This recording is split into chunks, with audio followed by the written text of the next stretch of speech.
দেখেন আপনার সাথে আপনি একজন নাস্তিক, আপনার সাথে আমার পার্থক্যটা কোন জায়গায় দেখেন, আমি একজন নাস্তিক এবং আমি এখানে যে আলোচনা করতে আসছি এখানে একজন হিন্দু আমার পক্ষে কারণ হিন্দু আস্তিক, একজন খ্রিস্টান আমার পক্ষে কারণ সে আস্তিক, এবং একজন হিন্দু কিন্তু আপনি কিন্তু একজন হিন্দুর বিপক্ষে, আপনি একজন খ্রিস্টানের বিপক্ষে। আমরা পৃথিবীর এখানে ভাই আলোচনা ভাই সরি আমি সরি আপনি সরি আমাকে সরি কথা সরি বলছেন। তো এখন বিষয়টা হয় কি, আমি আল্লাহর অস্তিত্ব, আপনি যেভাবে বলছেন আপনি একজন মুসলমান, আমি এইটাই মনে করে নিছি এবং এইটাই হওয়া উচিত বলে মনে করি যে আল্লাহর অস্তিত্ব নিয়েই আপনি কথা বলবেন। এখন যদি আপনি আল্লাহর অস্তিত্ব নিয়ে কথা বলতে না চান, যে আমি একজন মুসলমান, আমি আল্লাহর অস্তিত্ব প্রমাণ করতে পারবো না, এটা বলে দেন ভাই, তারপরে আমি আগাচ্ছি। আপনার local atheist, international atheist, let's go, ওইটা ই করবো আমরা।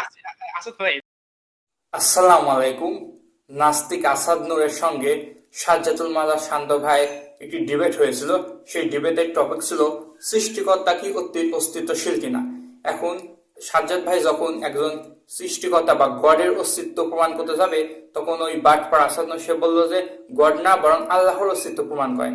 এখন দেখেন, যে কোনো গডে বিশ্বাস করে না তাকে কিভাবে সর্বপ্রথম আল্লাহর অস্তিত্ব প্রমাণ দিবে।